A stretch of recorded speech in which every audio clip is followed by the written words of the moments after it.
Welcome back to the Interior Analysis Podcast. I'm your host for this episode, Jelani T. Kelly. I'm Evan Westman. And I'm Angel Michele. You can't see my hand. There it is. And today we're discussing the 2025 James Gunn Superman movie, just titled Superman. It was originally Superman Legacy. But yeah, we don't do fresh release episodes often. You know, this one was really special for me, so we're doing it. I mean, you've only been talking about it for the last 2 years. Since since before the teaser, actually. As you should. Yeah, I've been excited since I heard James Gunn was the new DC movie head. This movie, directed by James Gunn, written by James Gunn, and the OG creators Jerry Siegel and Joe Shuster are also credited. Starring David Corenswet, Rachel Brosnahan, Nicholas Hoult, Eddie Gattegi, Nathan Fillion, Isabella Merced, Skylar Gisondo, Alan Tudyk, Anthony Kerrigan, Wendell Pierce, and many more. Number one trending movie on IMDb as of me writing these notes, which was last night, 8 p.m. in San Diego, so 11 p.m. Eastern. 122 million opening weekend domestically, and then 95 million international. Against an apparent, the budget still isn't solidified. I think we talked a little bit about the budget in like the Man of Steel episode or something, or maybe off camera. I don't remember, but it's apparently 225 million, but we still don't have a solid number. That's what I've been hearing, though. So 225 is, I think, what people settled on. yeah, I've been hearing bigger numbers, and I'm like, that makes zero sense. I saw somewhere that they spent $200 million on just the marketing, and I was like, okay, That sounds right. You usually estimate the same amount for the budget, to make it as to market. That's at least what I always go off of. Double, so 400 million. But then that would be 400 million. That doesn't make any sense. That's a lot. It's hard to trust the numbers that are out there a lot of times, and I see conflicting reports. Okay. Yeah, we already started talking about it. I've been looking forward to seeing this movie since it was announced back when it was called Superman Legacy. I remember the first time I felt excitement towards this movie was when I saw James Gunn. He just took a picture of him reading All-Star Superman, doing his prep work to write this movie. I mean, it lived up to my hype. I knew it would, and I'm so happy about it. And I'm also happy that other people are happy about it, and that it's giving mainly positive effect for audiences that watch it. People are walking away wanting to be better people and whatnot. So that's what's up. That's kind of what he's about. I'm really looking forward to more from this DC universe, DC cinematic universe. DCU is just easier to say than DCCU. DCCU. What is that? DC Cinematic Universe, so DCCU. Oh, is that the other name for it? I don't know. One. I don't know if they've ever given it an official name yet. People I think it's just DCU. It sounds like the setup to a terrible joke. I don't know what the punchline is, but you just start making up acronyms. Yeah. I know Gunn has, Asan sent me I think it was a 10-minute video. Gunn has a roadmap for this chapter 1 of DC movies. I think it's a little over 10 projects. This chapter is called Gods and Monsters, and I honestly can't wait for more. I know Peacemaker Season 2 is coming in August. Supergirl, actually, he just posted, I was going to ask before we recorded, but she just posted the first promo image for Supergirl, and instead of look up, it's graffitied over and it says look out, and she's sipping on something. Oh yeah, I saw that. Lanterns is soon after as well. I believe they wrapped production. Batman the Brave and the Bold is on the way, as well as a rated R Clayface movie, though I'm not sure if this one is an Elseworld story or not.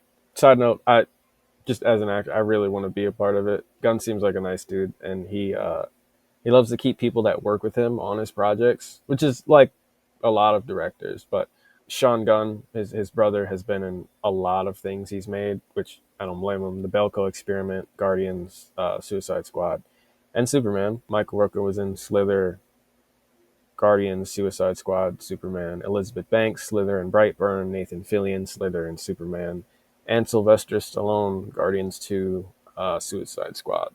And those are just a few of the actors that I remembered. I spoke to my mom about my thoughts before calling my brother, and we all shared our thoughts, all positive stuff. Also, shout out to Chase, friend of the pod. I proceeded to talk to him about the movie for about 2 hours. So we had our own podcast, unrecorded, also all positive. I have more of a lot more like positive specific about the movie, but I want y'all to share your thing before I keep going because I can talk about this forever. So yeah, overall, I knew I was going to, but I really like the movie. I think it's really good. I don't know that, like a lot of people have been saying, it's necessarily the best Superman movie. I think I need a little more time to ruminate on it to decide which is my favorite, because like the original Superman movie is really, really good. There's elements of Man of Steel I do like. There's just a lot of factors to it. Also, like Superman's been in TV a lot, so there's also like versions there that are worth considering, I think. But honestly, I really like this one. I think it captures Superman in a really hopeful light. The DCEU was really dark and gritty, taking a lot after like the Dark Knight trilogy, I feel like. And while that was cool, I think this is kind of the direction that we should go into in a reboot just to kind of differentiate it. I think we've been lacking some of that like hopeful depiction of Superman in the last few adaptations, and it's something that I'm just like really excited to see. I really love the cast. I've been saying it for the last couple of years, probably since they started announcing people, but like I really like. I think David Corenswet has the look. I really liked him in Pearl, and I thought he really brought it here. As far as like his depiction of Superman, he's very like soft, but also like at the same time very like emotional in a lot of ways. We can see a lot of points where like he gets frustrated, which I don't think we always see with Superman. We have a lot of scenes where we see him getting, kind of fed up with all of the public issues going on with Superman when all he really does want to do is help people. We see how hard it is on him when he discovers the truth about his, space family and all that. So he really captures all of those differing emotions really, really well, and it never feels like, he's struggling to get there, if that makes sense. I really like the casting of like the whole Daily Planet gang. Rachel Brosnahan's Lois Lane is great. Skylar Gisondo is like the perfect Jimmy Olsen. I like Wendell Pierce as Perry White, and I hope we get to see a lot more of him, like in future movies. I was really excited, honestly, to see Millie Alcock as Supergirl. I did not think we were going to get her in this movie, but I think that it was like a really fun cameo, and I like the reveal about her being the one who owns crypto, which explains a lot. It's like really cute and fun. I think they've been doing that in the comics actually. I think I heard that where crypto in some cases is actually her dog. So what happened to Which I Streaky? which What's the one's Streaky? Streaky? Oh, is that the cat, Streaky, the super yeah. cat? I don't know. I only just heard about this cat like the other day, and I can't believe that like it's not in more, because that's also a really cool concept. You'd think they would do more of that, but I guess people like dogs. I only remember So Streaky or knew about him because of I used to watch the Crypto the Superdog show. he was in the show. I don't Yeah. remember him. I only hmm remember Crypto, and then I think his friend was Ace the Bat Hound, right? hmm Yeah, Streaky was in it. That show was great, but I don't remember there being Streaky in it. That's weird. But yeah, no. Anyway, so yeah, like that was all really cool. The world is really really cool, very comic booky and bright, but not so over the top that everything is like completely unbelievable. Like if you guys have played the Arkham games, like the further along we get in them, the more like surreal Gotham City becomes. And while that's really cool, it can also feel very like otherworldly. You also get that a lot in like the later Batman movies from the 90s, like the Joel Schumacher ones, where it kind of looks less like a city and more like a theme park. And I think this kind of strikes the balance of it really well. And I really appreciated that. I did have some issues with the pacing, which I think we're going to get into more, though not as much with the humor as I thought I was going to, because I don't always mesh super well with James Gunn's humor. Like Guardians of the Galaxy is fun, but there are points where I feel like some of the humor can undercut the drama. And I actually was worried about that here, but I didn't see as much of that here as I thought I would, and I appreciate that. But yeah, Evan, you're up. I'll second you on what you were just saying about like the James Gunn tone. I was, because of that and like my track record with James Gunn, I was expecting to like this significantly less than I did. But I came out of it 7 out of 10. I was like, yeah, it was good. And it seems like, yeah, the general consensus is like not perfect, but I have yet to see anyone make like a really strong, like all the criticism of it seems like people who were determined to hate this movie beforehand anyway Hmm. for stupid reasons. If you're at all online, you've probably heard them. I don't need to rehash it, but Snyder fans mainly, Snyder fans and people who, the diehard ones. yeah, I don't know that there's that many of them, but they seemed very, very upset at just They're very this loud, entire existence. particular, like, they're very particularly loud, Vocal small minority. group of people. Mhm. Yeah, I which doubt is they're like listening fine. to Like, this. yeah, As soon as but I'm, we said a single good thing, they were probably cancel, dislike, dislike. Sorry to paint with a broad brush, but if you're still yeah, because like, listen, not everybody's like, like that, but there are definitely a few who have been online and been talking like that, and it's not, I don't think it's super productive to just see the movie and then decide if you like it. yeah, I'm not saying that there aren't valid criticisms to make of this. Like as I walked out of the theater and like drove home, I was like, okay, that doesn't quite hold up super solidly. That is a little bit iffy, but I was like, none of it breaks it. Like, I don't think anything that I would consider a problem is like, I still enjoyed the experience, and I think overall it all works. Which, considering how much this is balancing, and like, there was a lot riding on this movie. Yeah, And I think they have like a good, if this is their Iron Man, or they're relaunching their universe, this is a much better first movie than Man of Steel was for the previous one, in terms Hmm. of like, I think people are ready to, they're like, all right, cool, yeah, let's see some more from this. I don't think Man of Steel inspired that confidence in people quite as much. I guess just while we're on the Zack Snyder of it all, the one moment that I feel like James Gunn is trolling him a little bit is, I think it's in the fight with the big kaiju thing. Superman like cracks the glass of a window when he's pushing the monster away from the building, and I was like, oh, okay. I kind of laughed at that because I was like, that seems a little bit pointed.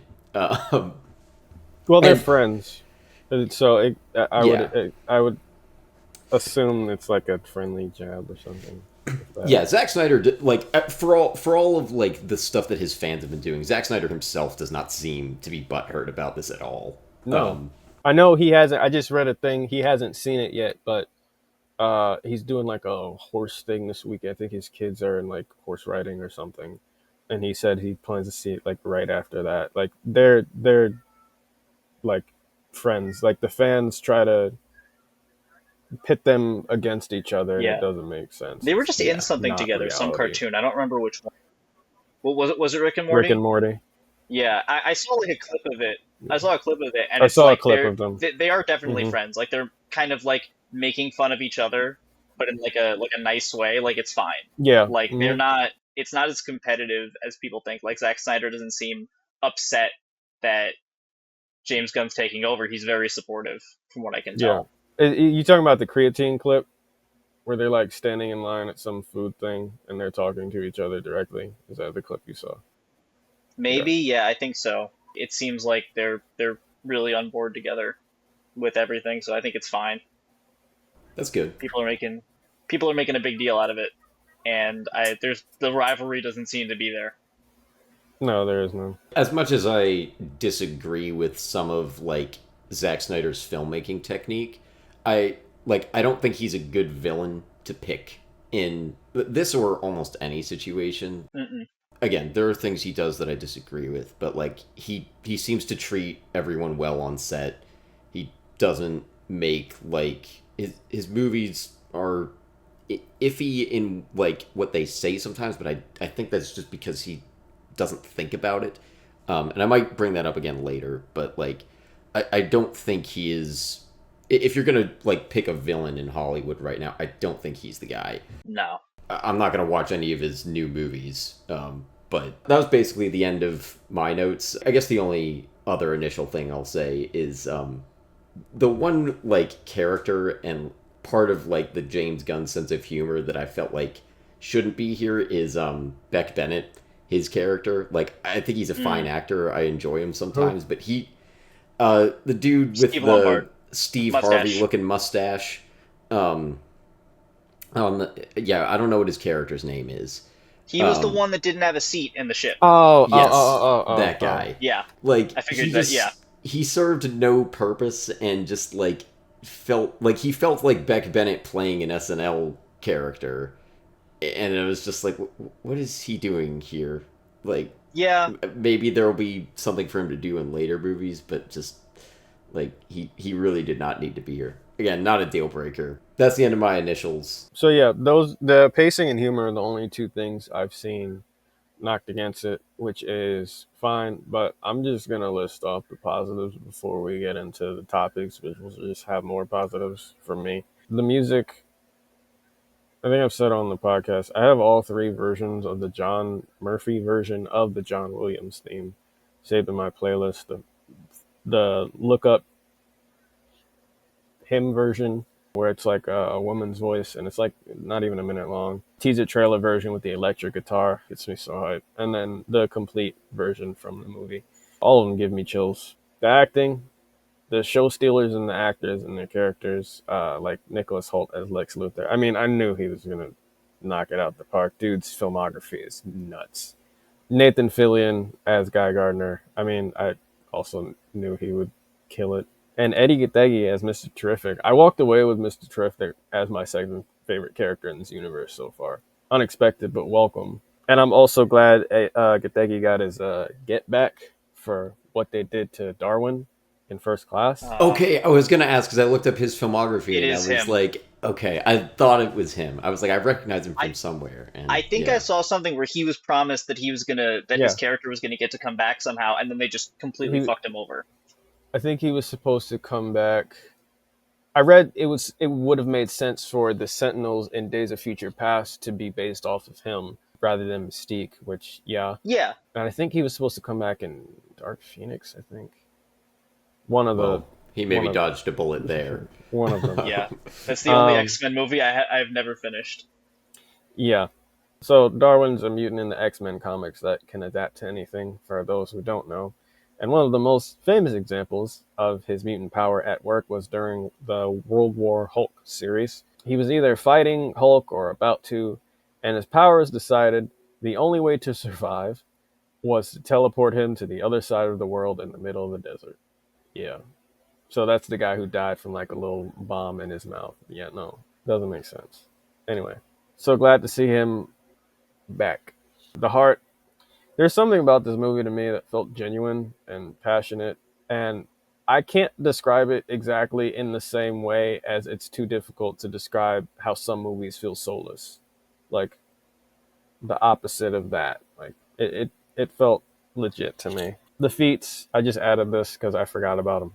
The black hole, like I wanted to see a busted Superman, and they were showing that. I mean, he loses a few times, but at the same time, he did some ridiculous things. Like, He actually bleeds a lot in this movie, right? yeah, Like I was really surprised. Like obviously at the beginning, but then like he actually gets beaten up a few times, which usually we don't see that with Superman. I'm Like usually glad. it's a huge deal when he's got bruises and things like that, and is a little cut up, but like they really go for it this time. Like he actually has a physical challenge in addition to like, other challenges that he usually has, like emotional and political stuff. I'm glad for that because if you walk away from this saying Superman is boring, there's no hope for you anymore.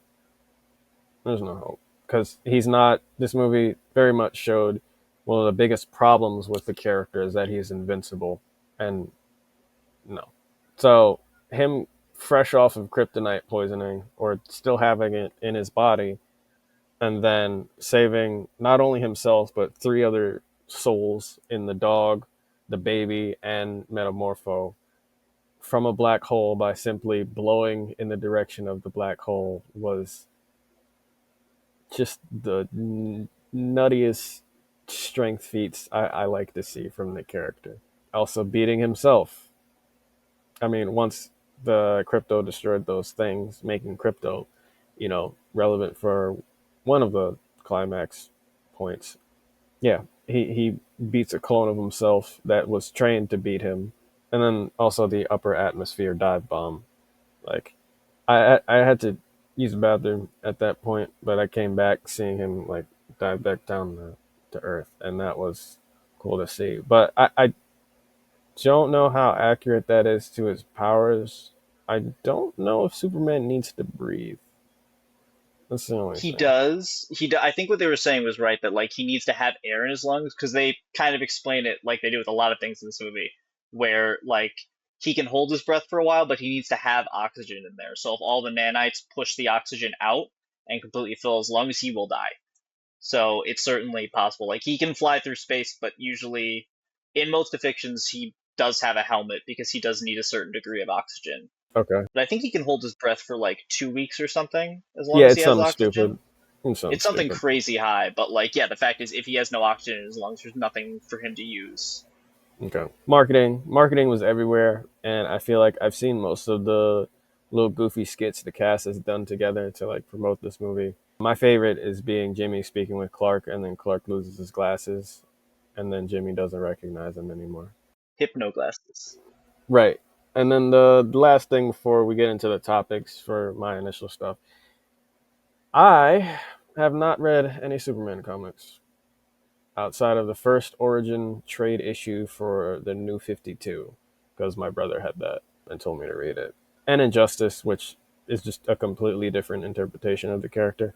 Injustice, as I have noted before, got me back into comics. So I'm just putting that out there before we dive in. I don't know how much is going to be accurate going forward. I tried my best, but I'm going into this not having read even some of the best ones. I've been kind of like saving them. Like, I've heard All Star Superman.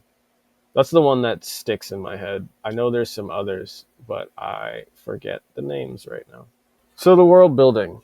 Gunn can be quoted saying he wanted a world that felt lived in, established, hence the title crawl at the beginning. Honestly, the crawl does a lot of work on its own, specifically the 3 centuries ago one, because that line establishes there could be older stories told or referenced around like the golden age superheroes like Jay Garrick Flash and the JSA, for example. It's also clear this is setting this up. This is a non-origin superhero movie. There's elements that come into play from his origin, like his parents, but they're not showing any of that. They're not showing him suiting up for the first time or anything like that, which I'm fine with. So they're not making it so he's learning to fly or anything like that.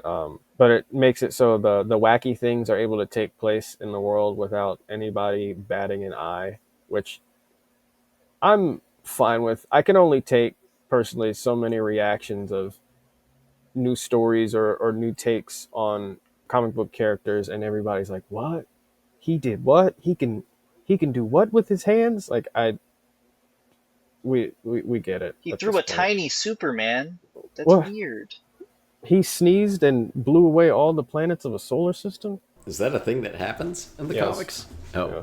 That I've never heard of that, but that does not surprise me. Weird Yeah. shit like that happens all the time, and I kind of love it. He held a black hole in his hands? Yeah, he did that too. Yeah, I also think it was a good decision because everyone knows Superman's story. And it has also been homage, altered, and copied to death. So even if you don't know Superman's specific origin, you probably know a version of it. Also, who on this planet doesn't know who Superman is? Having an established world is a great way to fast track some projects too, from a business perspective. Of course, you can still have origin stories throughout, especially for lesser known characters. But for ones like Superman, Batman, Wonder Woman, I'm not sure it's necessary at this point. Especially if the plan is to get real weird with it. I don't remember where Gods and Monsters is supposed to end. I mean, this is a weird world. They're talking like aliens and these portal rifts and time jumps and monsters.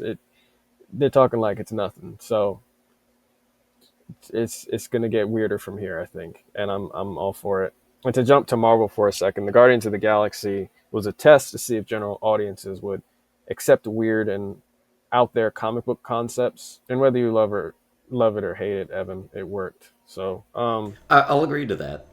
I'm not so blinded by my hatred. I can acknowledge that. I'll open up the floor and y'all fight for it. I've got some stuff to say, but if you want to go first, Evan, it's up to Yeah, you. I can go. Okay, that's not a I fight. You guys are being courteous. I said fight for it. I gave it to him. I'm being Listen, we don't nice and have time to generous. Like fight.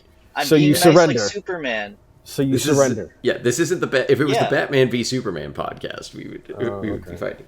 All right. Yeah. I agree with what you were saying, like especially given how long like superhero narratives have been dominant and how many Superman stories we have. Yeah, good idea to just skip the origin story. The crawl gives you what you need. I don't know that somebody completely fresh will be caught up going into this. I also think that's a very small portion of this audience. The thing that struck me with the world building more was how it is not our world. I was thinking today that the universe, like the other fictional universe this reminds me the most of, is actually Pixar, in the sense that Hmm. we can assume that this world has a very similar past and present to our own. The technology and the social structure is basically the same, but it's never going to reference anything too specific from our world. Like, we're not going to see any logos. We're not going to hear any songs from our own world. We're not going to name the president. And I mean, the thing that really alerted me to it halfway through is the two fictional countries. Mhm. And I asked my friend that I saw this with after. I was like, did they ever actually say America in this movie? Like, was there ever an indication that that's actually where they were? Because it seems like it, obviously. But I don't know that, like, they might have said it a dozen times or they might have said it 0 times. And I don't remember. Wait, that's a good point. I don't think that they did. I mean, that's definitely where they were at, but I don't think I think you're right. I don't think that they ever said like United States, America, anything like that. Yeah, I wasn't paying attention to it while watching it, but after it, I was just kind of like, wait, maybe we don't actually have a for sure indication that it's the U.S. Like, it might as well be because, like, Metropolis, I think, always has existed Oh. in the U.S. and like he's born in Kansas. So, but do they ever say Kansas? I don't think they Not do. in I this could be one. They said wrong. it in Man of Steel. Right.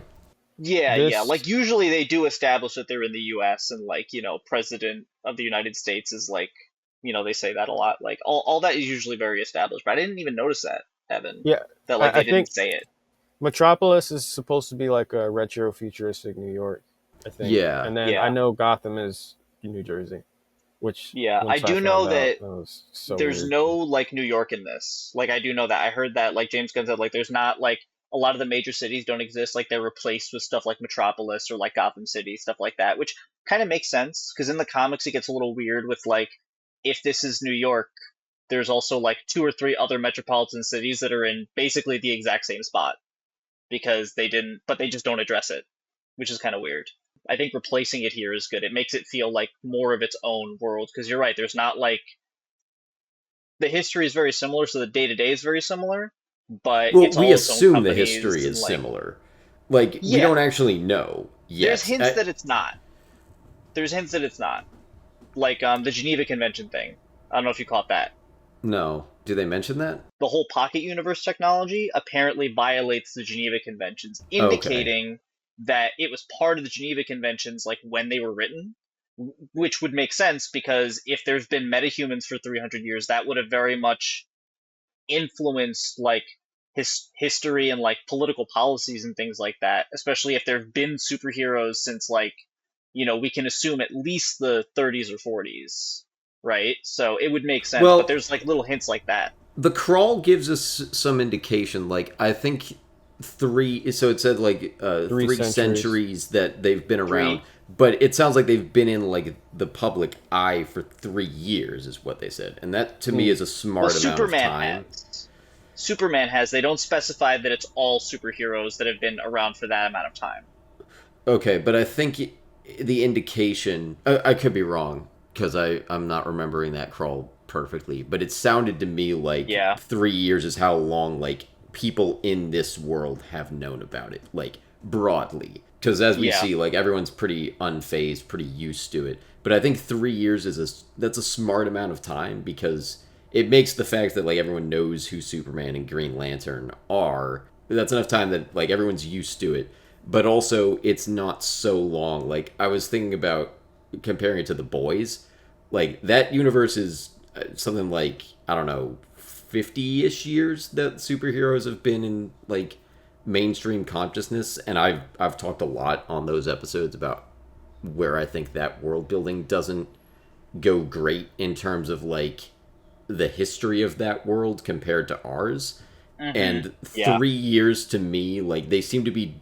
I think this choice is good for avoiding that problem. We can assume that basically history is the same, but I don't think this world should ever talk about like. I don't think it should ever name any past presidents. I don't think it should talk about Yeah. World War II. World War II might be like the one thing I'll give it because it's just such a like Well, Oh, they're they've global going done to. event. stories. Yeah, they've done stories on that. They're going to, because like the Justice Society is almost Hmm. definitely going to be a thing at this point, especially with how Yeah. successful this is. Hmm. Like they're definitely going to do it, and that's definitely going to be around where they're going to set it. Yeah. You know, I wouldn't kind of be depending on surprised if what they Wonder want to Woman do. was involved in that.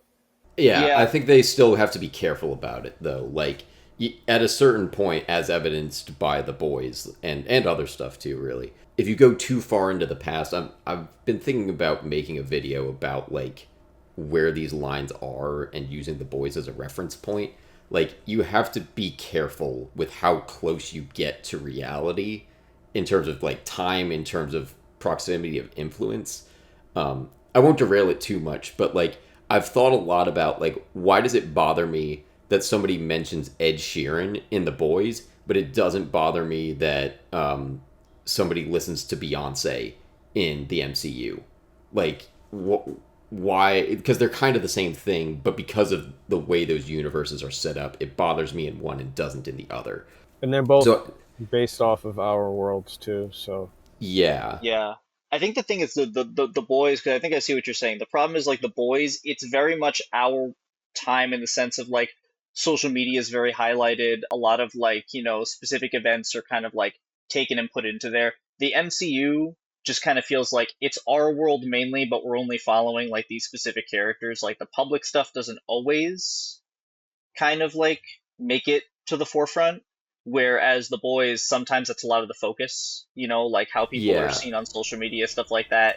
It's a proximity of influence too, because like nobody in the MCU is a pop star, but there are superheroes in the boys that like they have like a boy band, so they're like Yeah, that would influence. Like I can believe that Beyonce is still big in the MCU because like I don't think Iron Man existing would interfere with that, whereas in the no. boys like a superhero singer is going to affect whether Beyonce is big and what she makes. And for this universe, like we have, I think all of the band names in this are fake. hmm Yeah, for sure. Like I think that's also, and again, Pixar does that too. They have like, I think Turning Red has some like fake boy band that's very clearly supposed to be in sync, but they make up a new name for it. So it's like, yeah, here's this like this world is similar to ours, but we're not gonna like we're never gonna say the name Justin Timberlake, but like you know that this is basically their Justin Timberlake.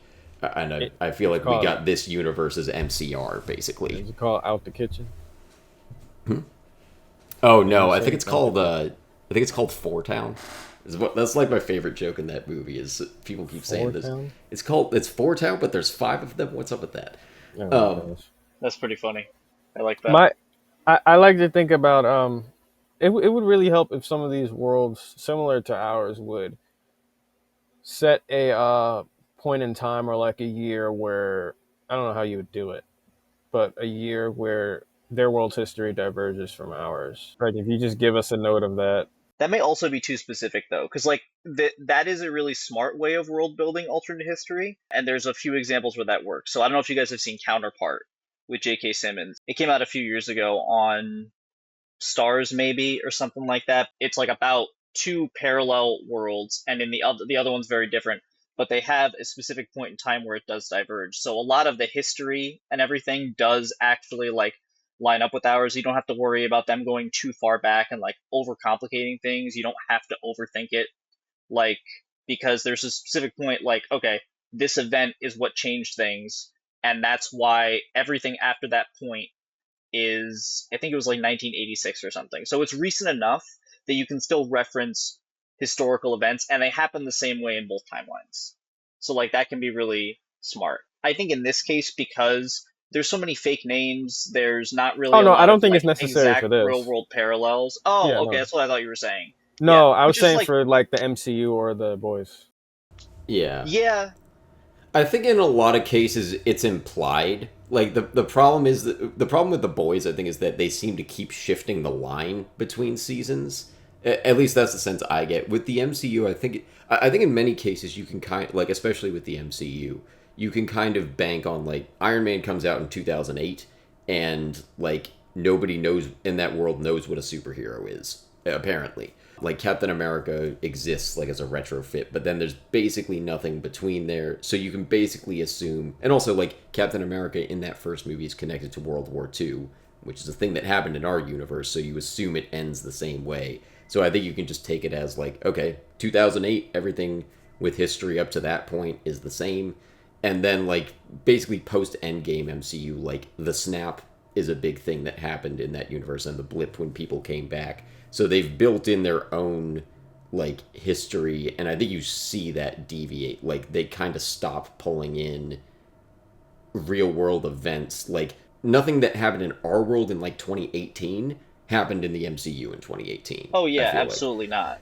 I think they're off to a good start with this universe for this movie, but it's definitely a challenge that they're going to have to. They're not in the clear yet. They have to keep consistency with it. But I think they've set themselves up in a good place where, like, all the technology, all the clothes look like our world, but they also look like the clothes look a little bit 1950s. We don't see Yeah. anyone wearing like a sports, like nobody's wearing a Red Sox hat.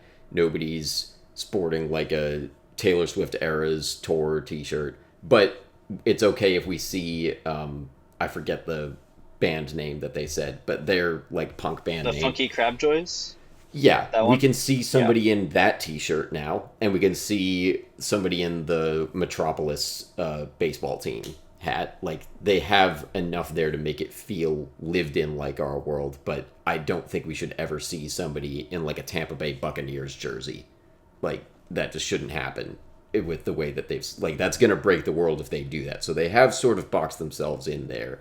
But I think it's a Which like sport is it? playground. That's football. But I think they can play around with this. Like it's a good starting point, and it gives them a lot of freedom to do stuff. sure. And I mean that's just the way that comic books have been doing world building for decades now. Like if you read any DC or Marvel comic, there's a lot of alternate names and like city names, team names, stuff like that. Like they're just bringing that into live action now. So it's not necessarily like a new thing, but I do agree with you. I think they're the way that they're setting it up, they're doing it very well. And I think if they kind of keep to that framework, it'll sort of keep the entire thing stable. Like, and one thing I want to get back to is like the opening crawl. So I do not like the opening crawl. I think it was I really don't like it. I think it was a kind of a sloppy way to start the movie. I think it sets up a lot of things that we should have actually seen play out. The part that I do think works, based on what you were just saying, is like it does set up a really good framework for the world. We get a lot of context right away. I think that could have been set up better, but I think if this is the framework they're going for, where metahumans have been around for like 300 years, Superman's been around for three, we can kind of assume a lot of other superheroes cropped up either around the same time or maybe a little bit before. I'm guessing probably a year or two before at least, just to kind of make it to to show that like this is a little bit more lived in, especially if we're gonna do stuff from like way earlier, like the Justice Society, stuff like that. Like as long as they keep consistent with that and they don't shift it too much, I think that that's actually a really good way to sort of set up the rules for this world and like how things have played out so far. I think the danger is going to come in later with like, let's say that they decide they want to do something different, where it's like, oh, actually, metahumans, there were metahumans around like 500 years ago. They're going to have to find a way to explain that a little bit, and it's going to kind of be a retcon. And it's not like it's impossible to do. It's certainly done in the MCU over and over again where they retcon stuff. It's done in The Boys, I'm sure. It's done a lot of stuff. As long as, they're kind of aware that they need to keep some of those answers loose enough that they can change things if they want to, also. Like, they don't want to lock themselves into a very rigid structure. but they also want to give us a sort of a very vague indication to, which I think they have here, of like what to expect from the timeline. I think I see you on it. I think the crawl. I can understand if you don't like it. I think this a lot of times I don't like opening text like that. This was an exception. I think this was a very good case. Yeah, we got the net. This is where the fight happens. Um, Yeah, I figured I'm ready. I've got my brass knuckles. I'm good to go. okay, well I'm heating up my eyes. Um, Just blink um, really fast. I think this is a good use of an opening crawl. I sort of hear you on the like it's telling us instead of showing, but I think your alternative there is a lot of clunky expositionary dialogue, or the movie just turns into Dune Part One, which is a good example of that. But I don't think this movie should have used Dune Part One as a model. I still haven't No, finished no. it. And Yeah, I No offense also to have a it. huge issue because there's already a lot of clunky expositional dialogue throughout this. There's a lot of points where they over explain everything, and it drove me kind of crazy. They might have used "as you know" in this one time. I think there might have been one. Yeah. There might have been one, yeah, yeah. But I'm definitely not saying that that is how the opening should go. I think we should just sort of see the battle, and there's stuff we can kind of pick up through context. You know? That I can see you on. Like Like if the opening scene was changed a little bit. it's a cool choice to say that like to open the movie with Superman taking his first L, but I agree Sure. that like it does kind of feel like this battle is sounds like it was very important and we are just kind of meant to assume what happened. Like I do think Yeah, we could have especially because seen he at goes least back and part of fights it. him again anyway, right? Why isn't that scene kind of just changed and shifted to the beginning, and we could have seen that? Because one thing that does happen is I think that it starts Superman off crashing, and then sort of that moment where we should get a chance to rest a little bit, which is the Fortress of Solitude, like right after the battle. That is the very start of the movie. So we kind of start off at rest, and then it ramps up a little bit again for the battle, but I think we needed the more bombastic opening that was that battle, because I think that it then makes the beginning, like especially the scene in the fortress, feel a little clunky and a little overly expositional.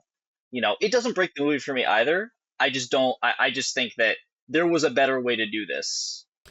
Yeah, I think we Personally. don't even need a lot of the battle. Like we could take like the last Hmm. 90 seconds of it and see him like getting that like final blow that he has to go recover from early. And Oh I yeah, think that's a stronger opening that doesn't mess with any of the like again, I think the crawl is good and I think that showing that as the opening wouldn't mess with that at all. You could have it the exact same thing. Superman just lost this fight 3 minutes ago, and then we see the very end of it.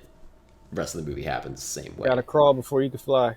yeah. Even Touche. if we cut it in with like little bits, like when Crypto's dragging him back to the fortress or something. Even if we That had too. cut in those little Oh, bits, that would have that'd also be been a fine interesting way to too. do it. And this wasn't even a bad way to do it. It's just one that I think that it does a lot of telling rather than showing, like I was saying, and I think they do that a lot during the movie, where there are points it doesn't necessarily feel like Gunn is trusting the audience to pick up on things that, I mean, maybe they're not as obvious as I thought they were, because I know a lot about Superman, but like there are points where it felt like, okay, they're definitely telling us way too much. We can get it from the scene. You could just keep going, and we could just Yeah. like see characters doing things. I never bumped on the exposition. Like I wasn't rolling my eyes ever. And I mean, I had that earlier this year with Mission Impossible 8. I was rolling my eyes throughout like the whole first hour and a half of that movie. There Ooh, like it's not like I'm not attuned to it. And maybe you're also saying you have a lot of Superman knowledge. So maybe that's not to invalidate yeah. your point, but maybe that's more where it's coming from. No, and it could be. It could be. I mean, I know you don't know a lot about it. And there is exposition here. Like there's a lot of it. It didn't come off as clunky to me. I'd like to hear if somebody else agrees with you. Maybe that's not on this podcast, but I Oh I yeah, think yeah, that for sure. in a world like this, you have to, you got to. Like, it's not an origin story. We're not explaining how Superman like started flying or anything like that. Like, I really think that just comes with the territory and choice in deciding to make a world that's established. You're going to need exposition like that. So I agree. I wouldn't know I mean, they get paid to do it, but I wouldn't know how to make it better. Also, the "as you know" line. I think this one, and it might have been when I watched The Departed. I was like, oh wait, these are. It's an "as you know" line, but it's not a bad way to use it because I Which think line are you thinking of? I forget where it was in this movie, but in I'm gonna reference The Departed, not something I thought I'd bring up in this. Yeah, I think there was an "as you know" line in that, but he said at I think it was Mark Wahlberg addressing like a room full of cops, and he said, "As you may or may not know," and I was like, Oh yeah, "You sneaky, you know what? I'm not mad at that use of it because in context of that, that makes sense because the room full of cops may or may not know." So it works there too because that's also yeah, like the nature of a briefing yeah, Hmm. too. Like exactly, they're in like a cop briefing, so you need to lay out all the information, even if people already know it, and it's giving us information that we don't know. It's also highlighting the entire conflict and the first time it's being yeah. introduced. So that I think that's why it works there. And this movie was the other example, and I forget who said it and what the context was, but I think I remember it like not being bad here either. But I just wish I knew remembered anything from that. Maybe it's when Lex is like talking to the security council or whatever. Maybe he's explaining some Maybe. Superman stuff. It could be like stuff with the Oh, kryptonite, which it could have also been at the briefing with the like government heads Yeah, were the that's sitting. what I'm talking about. secretary That's dude, Yeah. what I'm talking Okay. about. Yeah. Okay. Okay. Yeah. Frank Grillo, another guy that I Yeah. recognize from something, but I don't know what. With lines like that, I find like because you were just saying with the line from The Departed, it's like, ooh, you almost did it, but like you kind of pulled it off, and I think that's actually like strangely enough, it feels cheap, but like sometimes you just got to do it, and Hmm. I think there's just ways you can, as a writer, you got to just wordsmith it, you got to work it in. I feel like that was one of the first things I like consciously tried to do when I was writing scripts, because it's a very obvious thing to bump on, like to have bad exposition, and I don't know what I was like reading or watching at the time that I bumped on, but I remember in some of those early scripts I was like, I want to work really hard to make this sound natural as I'm doing this exposition, and like you got to work at it, but it's possible. Like, and it lets you get away with like you can basically do an as you know. I think Ex Machina has a couple of great examples of that, where like Mm. He's explaining Turing tests. yeah, yeah, that one. He's like, so do you know what a Turing test is? And Caleb says, yeah. And then Nathan's like, okay. Like he doesn't say anything, but he kind of just waits him out, like, so. And then he explains what a Turing test is, which proves like so it makes sense in context of the scene. So like he's proving that he knows what a Turing test is. He's proving his knowledge to this other character, and it fills us in, who most of us, I don't think I knew what a Turing test was. I think you can get away with it, and for the most part, like I can't remember all the exposition in this movie, but it says something that I don't remember the exposition in this movie because it probably went pretty cleanly. Like I Hmm. think I would remember it if there was, and that's why I do remember it in Mission Impossible 8, because it was really clunky. Like they did not do the work in that movie to make it feel organic. It feels really stilted. They didn't eat. They didn't eat. Yeah. They threw up, they got slayed, and like that what's the thing? Slay the house down boots, whatever the opposite of that is. My sisters say that all the time. Uh, I think in this case, the reason that it works is the same reason it works in The Departed. Like the scene that you're talking about, Jelani, it is a briefing. It's a presentation. Lex is Hmm. giving his case to do something, so he's laying out all the information, which is good for the audience because then we get it. But then he's also explaining then, okay, but this is why this is important. Hmm. My Planet Watch thing is gonna do this, and this is the reason why you should use it. I think that's kind of why that scene works. So if you have it in the right context, as you Right. know, stuff can work really well. Hmm. Presentations, briefings, classrooms, stuff Hmm. like that. I think when it bumps for me is kind of when it is information maybe that we don't necessarily need to know or that can be picked up through context. Like one thing that stood out to me, there's a couple actually. One was the end of the movie with Supergirl, and he's like, "Oh, she likes to party on red planets because it's hard for us to get drunk here." It's like we know that she flew in, we know that she came must have come from space, we know that she's drunk. we don't need all of this other information, and there's never even a point where Superman has emphasized that, like, I can't get drunk. Like, there's not really any reason to add in all of that information. The situation itself is funny enough. I Or, want to knock against that. I think that's to build up hype for Supergirl. I no, think that's I think giving. that that's the purpose of the scene. I'm saying the actual exposition itself was No, unnecessary. I'm saying that is for Supergirl. Like that's to give you an idea of what Supergirl will be about. Her traveling to other planets with red No, I suns. know. Yeah. No, okay, yeah, yeah. I definitely get what you're saying. And that's actually something I'm excited for. I think that Hmm. doing more of like an epic like space adventure with Supergirl could help differentiate it from this movie. And I think there's a lot of stuff that they could then there's a lot more that they could do if she gets to travel through space to all of these red sun planets and like go on this big like Guardians of the Galaxy type adventure. I think that's really cool.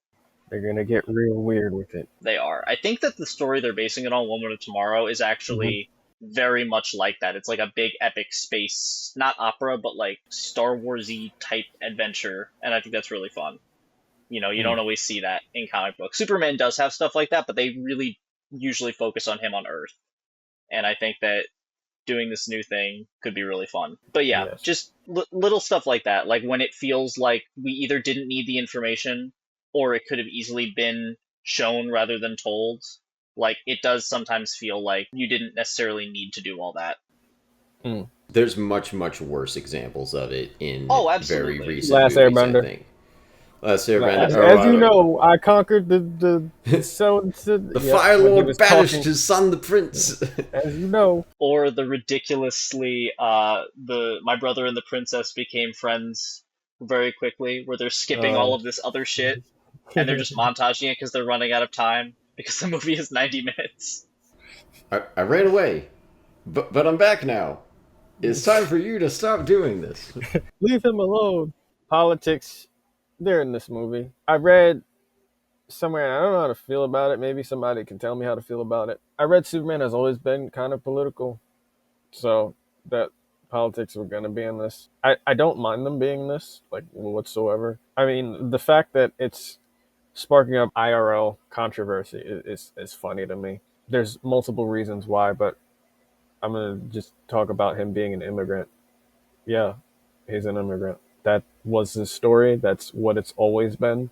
He was created by two Jewish guys, Jerry Siegel and Joe Shuster, who I mentioned at the beginning, who moved to America when they were young, so they drew from their own stories. Yeah, Superman's an immigrant. He's an alien. Yeah, good that they're talking about it Yeah.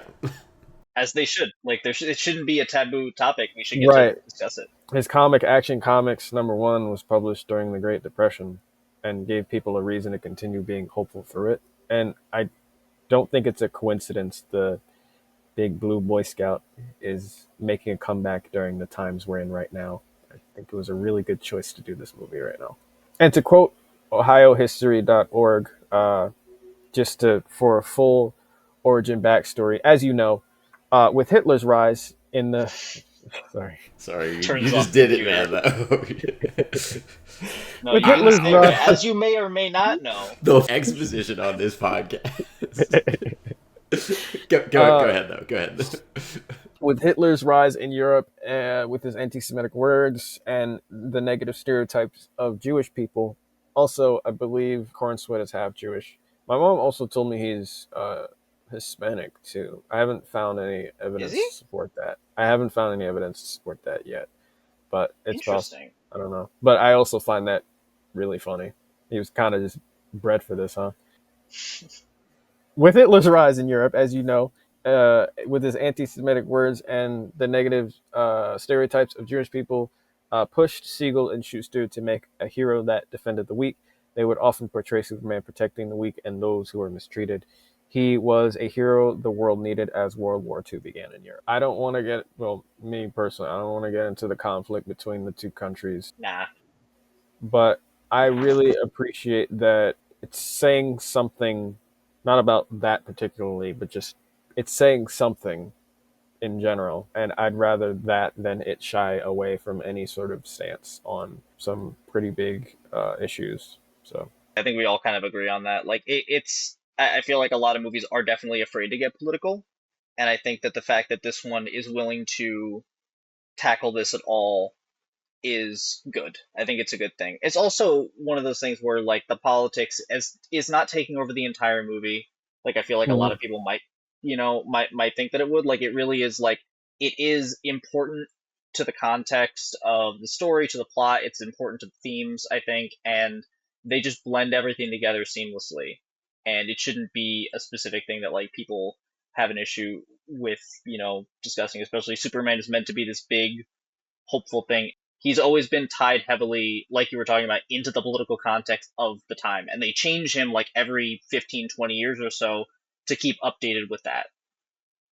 So I think that the fact that they're doing it here, it just kind of makes sense. And if anything, it would feel kind of weird if they just never went there at any point. You know, I agree. I don't want to talk about like the specific political conflict too much because that's not, you know, what we do here. But Mhm. I do think that it's good that they're not afraid to say something, and Superman's a good figure for that.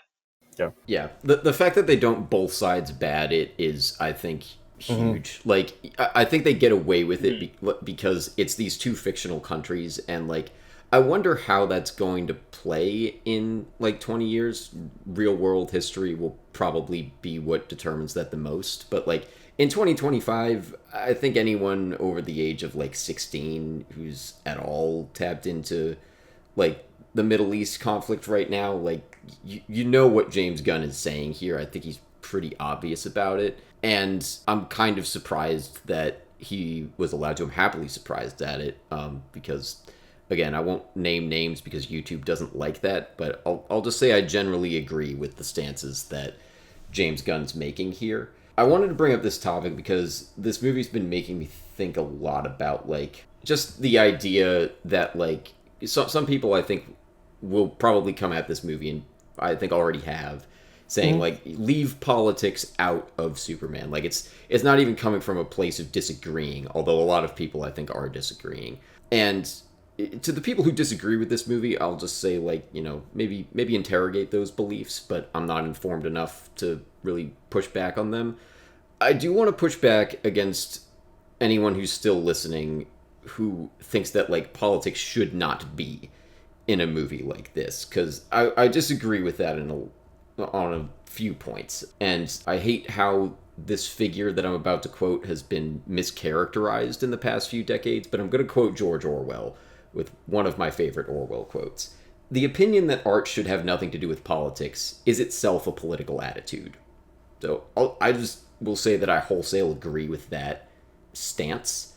Mhm. Compare this movie to how the MCU has moved with like any time, and it's like basically Disney as a whole, I feel like is the biggest culprit of this in the past decade or so. Anytime they try to bring up like anything that is somewhat of a hot button issue in the real world, they are so cowardly about it. They are just dancing around it and trying not to piss anyone off, and in the process, nobody's happy. Like, everyone knows the meme at this point of like, you'll be the first openly gay Disney character, and there's like 20 of them now because none of them are really that openly Yeah, gay yeah. because they just don't have the balls to actually do it.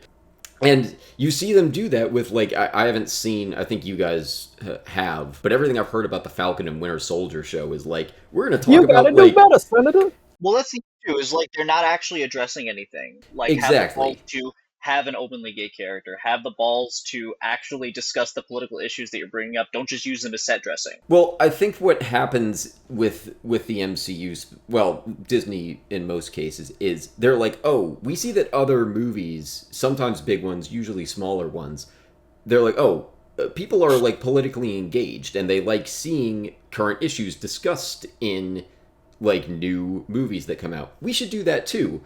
Oh, but if we do that, we're going to make a lot of people upset and we want to be vanilla ice cream. You can't be vanilla ice cream and talk about like the history of race in America. And it seems like that's what they tried to do with that Falcon and Winter Soldier show. Like, I think it's fine if a show talks about that. It's also fine to want to be vanilla ice cream. You can't do both those things at once.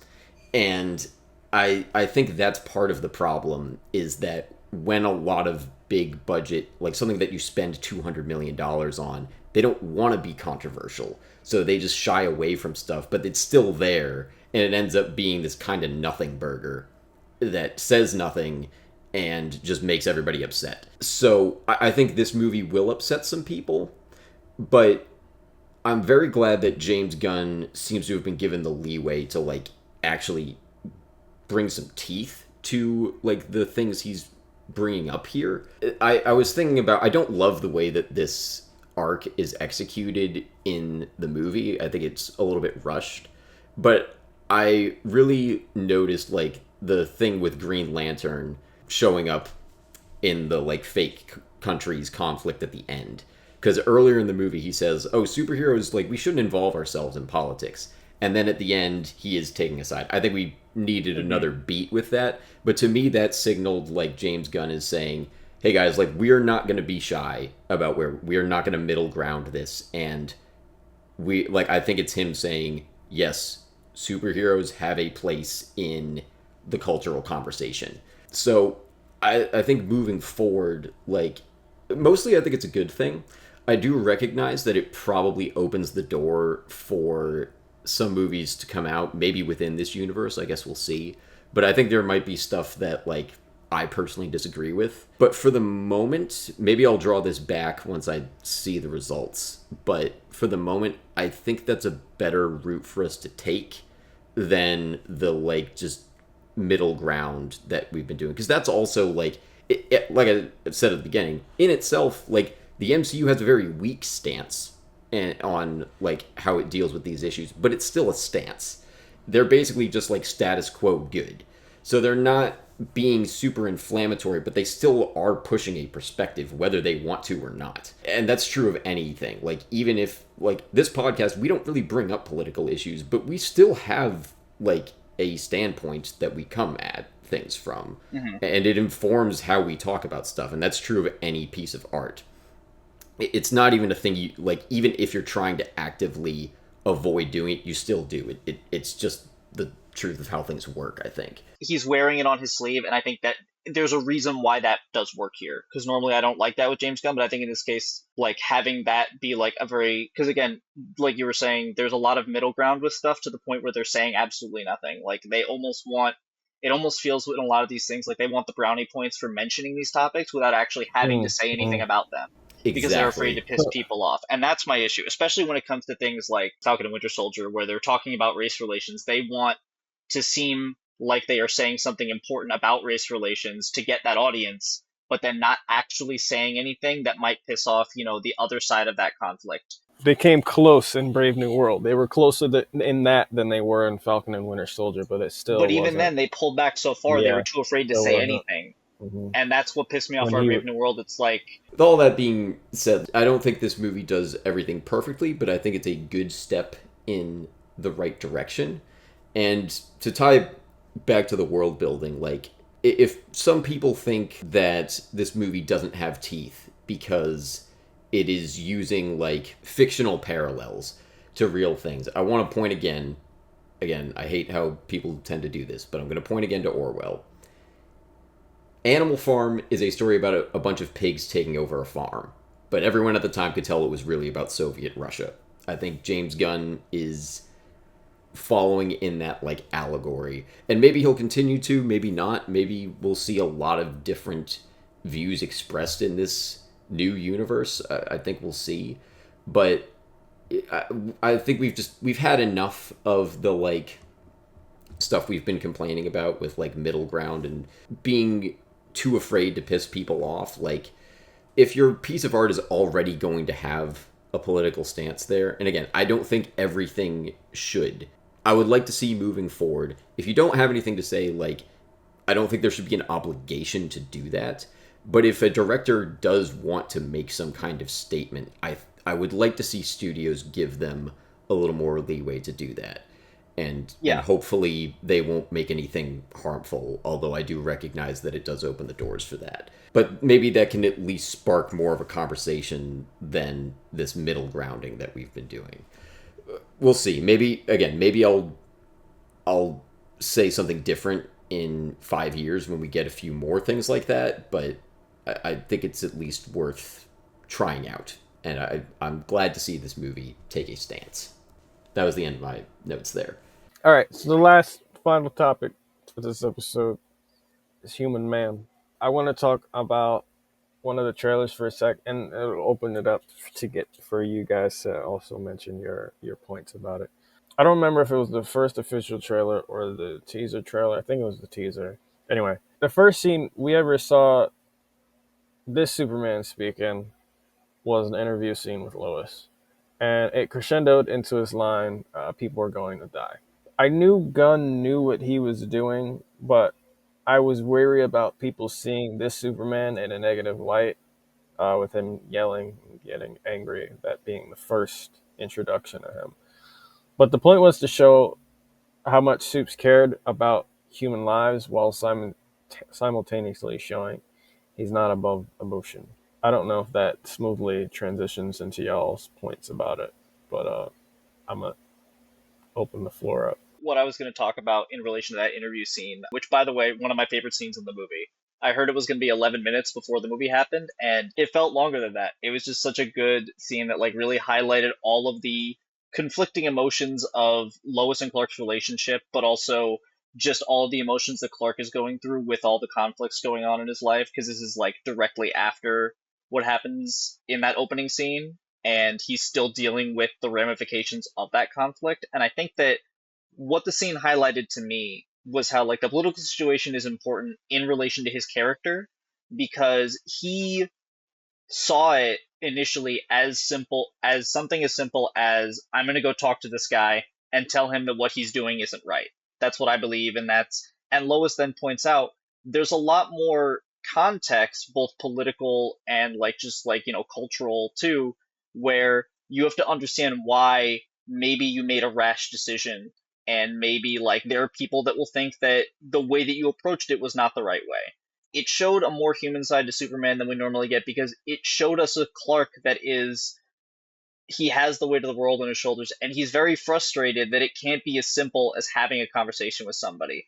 A position that he sort of, in some ways, has the privilege to be in, because he is so powerful that like people do listen to him, and he does immediately have an influence, and he doesn't understand, or he does understand, but it frustrates him that people can't immediately understand that he wasn't trying to do it as a political statement. He just saw something wrong and he was trying to make it right. Things in that way can be very black and white to him, but to him, like, and Lois points this out later in my other favorite scene where they're talking and the Justice League is fighting that big monster outside, where he sees everyone and everything he's ever met as beautiful. There's good and bad in everyone, and he chooses to see the good in them. And I think that scene really does highlight it, because all he wanted to do was help. To him, it is that simple. And the conflict comes in for him emotionally, where everybody else doesn't necessarily see it that way. And, it's something that he does have to deal with day in and day out. And I think that's where a Superman story can really, really work, because there are fewer physical threats to Superman in a lot of cases than most superheroes, because he does have a certain degree of invulnerability. He is very, very powerful. But in this case, like, it shows that there is an emotional component. The way that he is viewed by the world is just as important as his ability to stop a meteor from hitting the Earth. You know what I mean? So like that was sort of what I got from that. I don't know if you guys have thoughts on that too. Yeah, I was thinking about a lot of what you were saying in that scene. Like, I don't know if I'm disappointed that the movie doesn't really examine that conflict beyond that point, because you have this character who's always meant to be good. That's his, defining trait. But even when you have the best intentions, it's not always possible to know what the best course of action is. And it's interesting that that scene brings up, like, he obviously is going in with good intentions, but the situation might be complicated in a way where there isn't a full, like, his actions might have a lot of unintended consequences, and just rushing in there may have been the wrong move. We don't really get the background to know, because this is all stuff that we hear afterwards. But I wonder if that's setting up stuff to come in later movies with this character. Like, I think in this specific movie, the conflicts are simple enough that he doesn't really have to wrestle with any twisty moral issues, but maybe we'll get more of that. Like, what does this Superman do in a really tricky situation where maybe, like, just there's not a clear right choice for him to make? I appreciated that, and I also appreciated, like, I think it does at least set up to some extent his monologue at the end. And I like that he talks about being indecisive. That's part of like his humanity that is being shown here. Yeah, I don't know if this ties into the this topic exactly, but I also was kind of struck by the moment where the other heroes are fighting the jellyfish thing and he's talking with Lois, because like that's just a case where like he could be useful, but he's kind of like they've got that covered, and it turns out they do. But that Mhm. was a little bit surprising to me because I feel like most superhero movies, I don't know for sure about Superman ones, but I feel like a lot of times as soon as like a supervillain shows up, the hero has to go do something. And that's an interesting route to take, is like he's allowed to take a breather if he's not feeling up to it because like these other heroes kind of have his back. And I really like that. yeah, I didn't really have more on it, so go in on that if you want. I think the reason that they put that there at the point that they did, because that's right after the reveal about Jor-El and Lara and the whole Krypton thing, which I do want to talk about in a second. I think that the reason they put that there specifically is because now, in some way, Superman showing up might be more of an issue than if he doesn't. Like, the Justice League does have that covered. That's not really the focus of the scene. It doesn't get emphasized too much, but I think it kind of made sense in that sense where, maybe it's good for him to take a breather and sort of stay out of the public eye for a second, because right now the public hates him. They don't hate the Justice Gang. They like them. So he's going to let them handle that. And that gives him a little bit of space to handle this emotional conflict. And then the next thing he does is he can go handle some personal business. He's going after Crypto to save him because that's what he does. He's also in that way kind of going after Luthor because that's sort of where the main conflict is now. So I think in a way the scene does kind of work for that reason, but I was also a little mixed on it because it can be a little confusing, I think, as to like why he's just kind of sitting there. It can make him seem a little bit more passive, which funny, that's actually the first teaser we got of him in the suit Mm-hmm. The is him image. putting on his Mm-hmm. boots with the monster outside, and everyone's like Superman needs a little bit more urgency there. He's just kind of sitting there listening to his AirPods. And technically that's kind of what he was doing, but it makes sense in the context of the movie. Like that's not the Jumping big the world gun. ending threat. Yeah. I get it.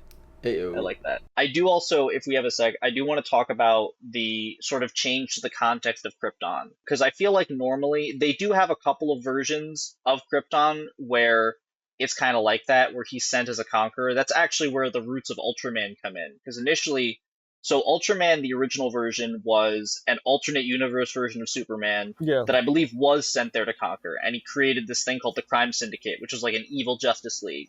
Kryptonite makes him stronger.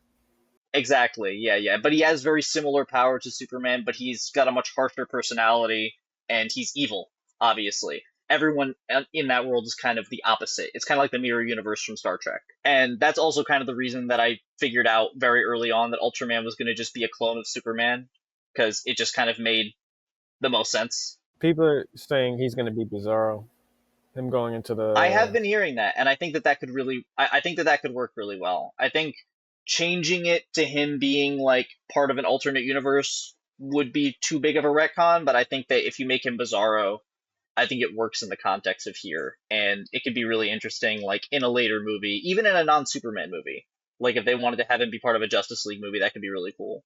They've done that once or twice where they've had it be that, Clark was sent here as a potentially as a conqueror and he didn't know it, but obviously the public would see that very differently. I think they do it on Smallville, and that's meant to highlight like the fact that his choices are what matter, not the choices that other people have made for him. That's kind of the purpose of the Smallville stuff. But that's also been done with some of the homage characters. Goku, who Mm. I'm wearing right now. I Oh, can't fully see it. Goku. that's cool. Invincible is a more recent example. Hmm. With the Yeah. Viltrumites, him being sent to Earth, his father, all that. And that's interesting too, because that's also one where the Viltrumites are still around in the Invincible Hmm. comics too. The planet wasn't like destroyed, which you find out very early on too. Like, and they're like an actual tangible threat. Whereas in this case, it's just like, for the most part, with some exceptions, there's really no more There's really no more Krypton. You Hmm. know, it's meant to be more of a personal conflict for Superman.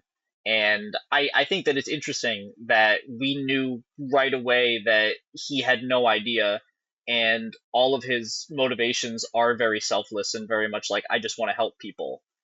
But this is something that would pretty much destroy him, especially with how they set up that he very clearly like idolized his Kryptonian parents. Hmm. And so I think that that choice is really good. I think that all of it does culminate in the fact that like choice is really the most important thing for Superman. Like, to me, that's like one of his greater powers in this movie, is the fact that he like does get to decide, and that as hard as everything is, he's still gonna fall back on like what he thinks is right, even if like other people don't necessarily see it that way. Because even when he's at his lowest, his first thing is like, I'm gonna go save the dog, because he's out there alone and he's scared. And that's sort of like a microcosm for how he sees the whole world. Like, I really do think that ultimately, if there had been a world ending threat at that particular moment, he would have gone out there to help. He didn't, because the Justice Gang had it handled, but, he then goes and he handles the thing that will save the most people, essentially. And I think that's great. I think that a lot of Superman movies don't necessarily, like Man of Steel specifically, like doesn't necessarily like make the time for that, but in this movie, it is the focus, and I think Gunn did a good job. I heard a theory Brainiac altered it. Yeah, yeah, I don't like that just because I think again it kind of takes away from the whole choice of it. I think it kind of makes sense that they would be. He comes from a whole different society, and I can see that being a case where that is real and that really is the way they think, which would also kind of potentially explain too why Kara is so messed up Mm. and why she's having such a hard time like just living life on Earth and she's going off to all these other planets. Like, I think that this has a lot more to mine from and works better thematically than if they retcon it to, well, an evil supervillain did this in the background that we didn't see. Just so that they could say that, like, well, Superman's parents really weren't that bad. Mm. Bradley Cooper's another. I Oh yeah, forgot to yeah, add another him to the cameo. list. No, I'm Um, saying like actors Gunn works with more than once. right. I like the choice that they went with. I was expecting when it first came up, I was like, oh, it's going to be doctored footage. I kind of like that it's not just because we've seen that version before. I think I'm blanking on any real examples, but I know I've seen it in stuff. I like the I think it's Pa Kent who says something to the effect later of like, well, I think it says more about you that you interpreted that from their message, even though they weren't really Hmm. saying it. Like, that speaks very well to you, and I think that's a good characterizing like feature. His And parents are so wholesome. yeah, They really yeah. are. I Wh- liked that they got like what a one breath scene of fresh basically. air after Kevin Costner. Like, oh, I was so glad that I was just like, Should yeah, have. this is better. This is definitely better. The scene with them on the porch, that almost made me tear up. I don't know what it is about. And it's only been a recent thing. I don't know what it is about parents saying they're proud of their children that gets to me now It almost happens every in Dune time. too. Kevin Costner would have been so disappointed in this Probably. this Superman. He would have been in Oh man. Metropolis like you Are you you saying I didn't shouldn't wear my underwear on the outside? maybe. Maybe. Hey, check it, Kevin Costner. I just stopped this big kaiju from crashing into a building. I don't know, man. Probably shouldn't have But done did that. anybody see you? Uh, Can you that's imagine Are if you the think about sure how it's the many kaiju right time, how many Superman? haters are you gonna get from that, man? Look, but the look at all the haters haters though. around. Oh, and he would have been proven right in this movie Yeah, because he had haters. Oh man, that's even The worse. haters. he walks by Uh the like army of monkeys. Ah, I was right. I knew it the whole time. the The kaiju haters, they're has his so foot real. hovering over him, and he Superman's trying to save me. I I You I just think see the that foot come down. I think that the Pa Kents that work the best, which to me are like the original Superman movie where he really only gets a scene, but then also like the Smallville version where he is very like wholesome and very much like I want to protect my son, but also like this is the right thing to do, and he's sort of unwavering in the way that he wants to handle it. But he also makes mistakes, and he's very like straightforward with Clark. I think that that is what works best, and I think that's why like this one works because his whole thing is like he's there, he comforts Clark, and he makes clear that like it's going to be hard, but the fact is I think you're moving in the right direction, and I'm proud of you. And that's exactly what Clark needed to hear in that scene, and I think that's perfect. That's one of those where like that's an example to me of utilizing a character really really well in just one scene, which I think this movie does a lot because we haven't talked too much about the supporting cast, but I think that even if they're not huge focuses throughout the entire film, everyone sort of gets their moment to shine. You get a couple points with Lois, like the interview scene, but also like when she's going to get the Justice Gang to like help her find Superman. You know, That going you with get a Mr. lot of Terrific, the piloting the yeah, Mr. thing. Terrific, best fight Uh, scene in the whole movie. We haven't even talked about Mr. Terrific too much, but he is just yeah, so good. There's so much. yeah. I don't know if we have time to get into everything about him that's so cool, but I just want to see more of him. That's I all I think we're want. gonna see a Oh lot yeah. of Halloween costumes of him this year. Oh, I might even do it. Yeah, I'll find a way I to do want it. to also. I've wanted the Fair Play jacket since I saw it on Justice League Unlimited. It's just so cool. It's clean. Yeah, I loved Hawk Girl. I love Guy Gardner. I think that they're both really cool characters, and I think that we're gonna see more of them too. You know, I want to see the ranks grow. Also, like I think each movie seeing more and more members, it's gonna be cool. Mm-hmm. I mean, they got Metamorpho now. I He keep was my smiling, favorite. thinking I liked Metamorpho. He was my I, favorite I character. Metamorpho keep was cool. smiling at that scene at the end. When he's like, that face, as a part of the Justice Gang. No way, Justice Gang. Hmm. That's a great name. All right, you're in. Yeah. End of discussion. Yeah, that's Anthony Kerrigan, no Hank from Barry. He's also on Gotham as Victor Zsasz. Like he's done a lot of cool Oh stuff. wow, Yeah. that's a good cast. Right. Oh wow, wait. I only know him as NoHo Hank, and his switch gets really unsettling. So him playing Zaz, wait, I kind of want to He see that. kind of does that as Zaz too, because the way that they do Zaz, he's very like over the top, but he makes a lot of jokes, and he's very like I guess overly friendly to people he likes, but then he's Mm. also like a crazy killer. So I don't know if no, I've never seen Barry, so I don't know if NoHo Hank is exactly like that, but He's more bubbly than not. yeah, I think this version of Zaz has some bubbliness to him in some ways, and Mm. I think that's really I think that's just a fun character to do, and Mm. I think it works in like especially in like campy superhero stuff. So more on Human Man. There's also smaller details, such as Superman taking a second to reassure whoever he rescues that everything will be okay, rather than just landing and leaving them. Like when he tanked the blast from the kaiju, we referenced it already. Like his back hits the thing, and he turns around to check the office floor and make sure everything's okay, everybody's all right. Hmm. Or when he reassured the lady that he placed on the rooftop, and he went as far as to save a squirrel and a dog, and wanted to save the kaiju that was putting all of those people in danger. Like he's so wholesome, it's difficult to dislike him. Really. There's also the post-credit scene with Mr. Terrific where he calls himself a jerk. What's not to love, man? Or when he's picking up the kids in the park after stopping the kaiju. I remember that being a prominent moment in one of the trailers. He's meant to inspire, and I think he did just that. And I think Gunn and Cornsweet did a bang-up job with the character. And all of these points were further emphasized by his speech at the end to Lex Luthor. He's just as human as anyone else. He gets scared, happy, proud, etc. He makes jokes, he smiles, he gets sad, inspired, he inspires. He's a dude. He's a good dude. He's a super dude. Wait. Agreed on all points. A Yeah, Superman. yeah. Especially I didn't saving know if people I'd be though. I able think to. that's something Yeah, that's something that people point out doesn't happen in a lot of Superman movies for whatever reason. But Saving he people? actually like him's yeah like how a lot of the focus of the battle isn't killing the thing that he's fighting. It's making sure that there's as little collateral damage as possible, and making sure everyone around him is okay. Like again, like he saved a squirrel in this. Like that is insane. Even trying to save the villains that are literally jumping him. He's like, it's not too late for you guys. I was like, all right, bro. I don't think they're going to listen to you, but I appreciate you for trying. this wasn't my favorite of the year, but like it does seem, and this character is not one that I'm super attached to. I'm really happy for like the fans who we're wanting like this kind of Superman movie because I think it's been a long time coming, and like, am I like a full on fan now? No, but I'll watch more of this, and I'm happy that I'm like gonna you make you guys. Yeah, Superman. I figured, but I won't be like.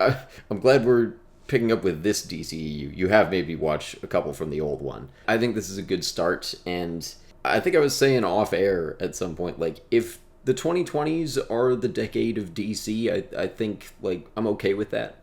Marvel seems like it's on a decline, but they had their day, and DC fans they've been struggling. They've been through a lot in that time. Um, Been loyal though through all of yeah, it. yeah. Um, so now, I fans of Pirates 3, we need to rise up and demand a okay. better Pirates 3. I like the idea of this challenging Marvel. Yeah. I don't think Marvel's gonna keep declining much. If you want to call it, I don't. I think they're gonna come back with this because now they have an actual challenger.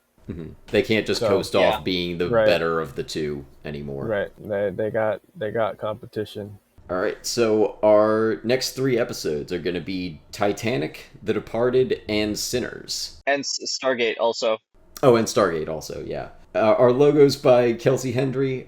We have our YouTube channel. Do all the like, share, subscribe things, and go check out the video essay channel as well. We are on Instagram, Blue Sky, and Discord. Our handle is at INT Analysis Pod. We have our Patreon. I might also. Today marks the 15th anniversary of Inception, and I have been working on a short story set shortly after it, and it might be finished. So I think I'm going to put that up as a Patreon perk as soon as I like finalize it. So that'll be up there, and we've got plenty of other stuff there as well. I'm on Instagram, Blue Sky, and Letterboxd at ev_Wes. Where can people find you guys? I'm on Instagram, Jelani T Kelly, YouTube, Jelani T Kelly, Actors Access, Jelani T Kelly. They've slowed down like this past week, but I think I'm at 63 auditions since the end of April now. So get me while you can. I'm talking to you, Gun. I might be too busy for the DCU. Snap them up. So I'm on Instagram at AngelsArc15, and I'm on Letterboxd at Serenity Cinema. I also, hopefully, like around when this actually releases, be posting like a much lengthier review on this movie because there's a lot of stuff we didn't get to talk about, and I really want to talk about it. So yeah, check that out. All right, great. Thanks for listening, and we'll see you guys next time. The gun never jams. I Sure. have no I'm response sorry. to I'm sorry. that.